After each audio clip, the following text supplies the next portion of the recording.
আসসালামু আলাইকুম সবাইকে। আমি ইঞ্জিনিয়ার মোহাম্মদ ফয়সাল আছি আজকে আপনাদের সাথে।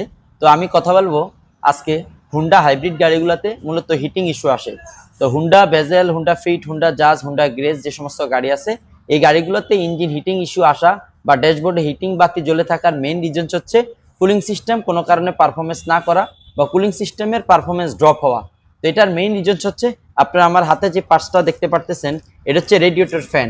তো হুন্ডার হাইব্রিড গাড়িগুলোতে সামনে সাধারণত দুইটা ফ্যান মোটর থাকে, একটা হচ্ছে ইঞ্জিনের এবং একটা হচ্ছে রেডিয়েটরের, এবং দুইটাই পাশাপাশি থাকে এবং একটা রাইট এবং একটা লেফট সাইডে।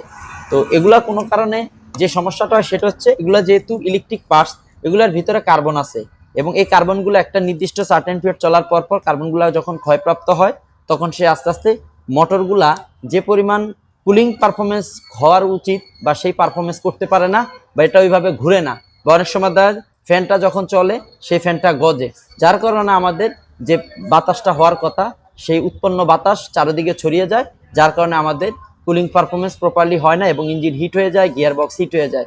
তো আমি সবাইকে রিকমেন্ডেড করব আপনারা আপনাদের প্রত্যেকের গাড়িতে আপনার যে সামনে যে রেডিয়েটর ফ্যানগুলো আছে সেগুলো ঠিকঠাক আছে কিনা সেগুলো চেক করাবেন, এবং আপনাদের গাড়ির যেই রেডিয়েটর ফ্যানগুলোর যে পাখাগুলো আছে সেগুলো সব ঠিকঠাক আছে কিনা সেগুলো চেক করাবেন। এবং আরেকটা সবচেয়ে মোস্ট ইম্পর্টেন্ট বিষয় হচ্ছে আপনাদের গাড়িতে যে ইলেকট্রিক ওয়াটার পাম্প আছে সেই ওয়াটার পাম্পটা প্রপারলি কাজ করতেছে কিনা এবং কুলেন্ট আছে কিনা, আমাদের যে রিজার্ভার ট্যাঙ্কি আছে সেখানে সেটাও আপনারা চেক করবেন। এবং আপনারা কখনো মিনারেল ওয়াটার বা বাজার থেকে মাম পানি যেটা ইউজ করা হয় সেটা করবেন না, আপনারা সবসময় চেষ্টা করবেন কুলেন্ট ইউজ করার জন্য। এতে ইঞ্জিন হিট হবে কম, ভিতরে কোনো স্লাজ হবে না এবং অ্যান্টিফ্রিজ হিসেবে কাজ করবে। কার ডায়াগনস্টিক্স অ্যান্ড সার্ভিস সর্বদা চেষ্টা করি আপনাদের গাড়ি রিলেটেড বিভিন্ন ধরনের ইনফরমেশন দেওয়ার জন্য বা শেয়ার করার জন্য। এবং আপনার গাড়িতে যদি গাড়ি হিটিং ইস্যু চলে আসে, ড্যাশবোর্ডে কোনো ওয়ার্নিং ল্যাম্প জ্বলে কিংবা গিয়ার বক্সের হিটিং সিগন্যাল যদি ড্যাশবোর্ডে শো করে, আপনারা গাড়ি তৎক্ষণাৎ অফ করে দিবেন, সাথে সাথে ভালো কোনো নিকটস্থ ওয়ার্কশপে কাজ করে নেবেন এবং আপনি চাইলে আমাদের থেকেও সার্ভিস নিতে পারেন।